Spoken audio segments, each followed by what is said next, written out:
She's taking that expertise to the airwaves, starring in NBC's series On Brand with Jimmy Fallon. We are now joined by a true architect of modern brand building, author and entrepreneur, Bozoma Saint John. Thank you so much for being here. And this is crazy because I've watched you over the years. I just reeled off literally a laundry list of brands that you have been identified and associated with, that you've worked for. Yes. What exactly has been the driving force behind why you've tackled this line of endeavor into doing what you've done for all of these major powerhouse brands? Oh, wow. When you read it like that, it feels very overwhelming. It's big. It is big. It is big. But, you know, I love pop culture. I think at the center of everything I've done has been a deep curiosity and intense obsession with what's happening in pop culture. So whether it is in sports or fashion or music or movies, TV, all of it runs the gamut.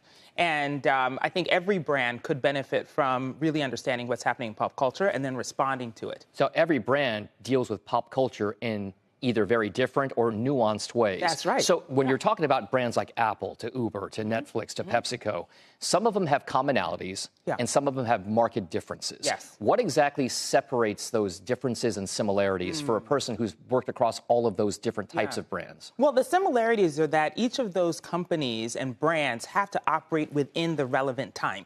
And so what I did at Apple 10 years ago would not work today.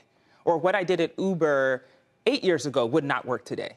I think for marketers and for brands, their constant evolution is to be along with the times. You know, whatever is happening in pop culture, and figure out a way to communicate with consumers and audiences based on what society is doing, thinking, loving, hating, you know, all of those things. But how do you stay on top of that? I mean, I would say that's the hardest part of the job, right? Yes, because it needs homework, it needs research, but it needs a certain amount of intuition and perhaps even prescience to kind of understand where things are going.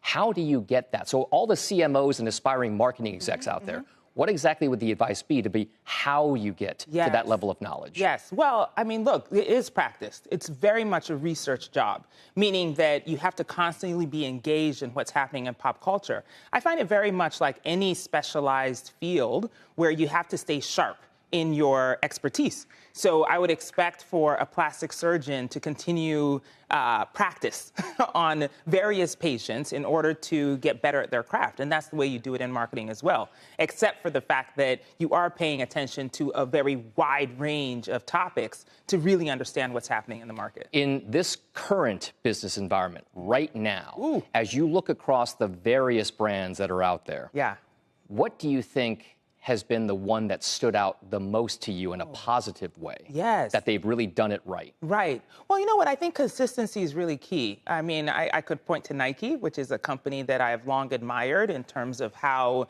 they are positioned, but also how consistent they are regardless of the time. That, of course, they are evolving and changing their brand narrative based on what's happening, but at the core of it, it is the idea of excellence, you know, and greatness, and making sure that you are the best version of yourself that you can be, regardless of if you're a professional athlete or you're sitting on your couch. What, before we let you go, this is also a launch day for a very, very big album from a certain Miss Taylor Swift. That's correct. Right?